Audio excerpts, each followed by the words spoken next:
Here are my 5 tips to help you plan your perfect wedding day in the Highlands. Number 1.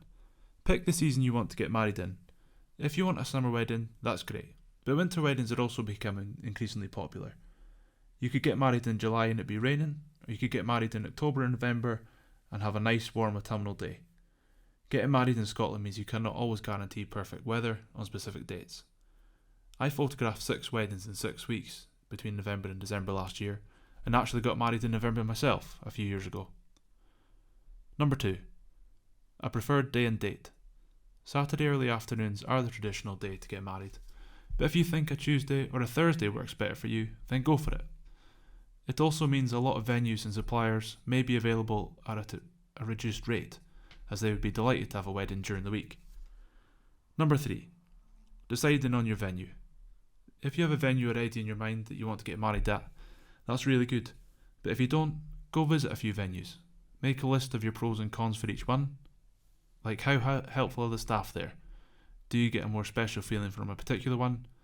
All these things add up into deciding where you want to get married. Or you could elope. Do you both have a favourite place you go to visit? Or somewhere you've never been before but love the idea of being married there? Again, go visit if you can. If not, have a look at photos online from maybe weddings that have been photographed there previously. I've actually photographed elopements at Achmelvig Bay, the Wailing Widows Waterfall, and other unique places around Scotland. These make for amazing photos, and you can do everything on your wedding day on your terms. Number 4. Set a budget. Setting a budget allows you, from the start of your wedding planning, to know you have a certain amount of money to play with. This means deciding on a venue, your dress, wedding suppliers, and everything else for your wedding. It makes it that little bit more simpler. Also, decide how much you want to dedicate to certain parts of your wedding. If you pay a lower price for a wedding supplier, you might have to accept their work won't be as good as if you had maybe split your budget a bit more evenly. Number 5. Decide what you as a couple want your wedding to be like. Speak with your venue and your suppliers. Let them know your ideas and how you feel you want your wedding to go. And don't let too many outside influences dictate what your wedding should be like. If you want 20 people there, then stick to 20.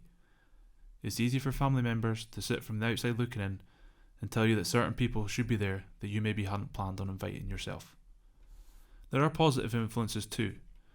Use the likes of Pinterest and look at wedding photos from venues and suppliers that you may be thinking of using, and this gives you an idea of what their style and work is like.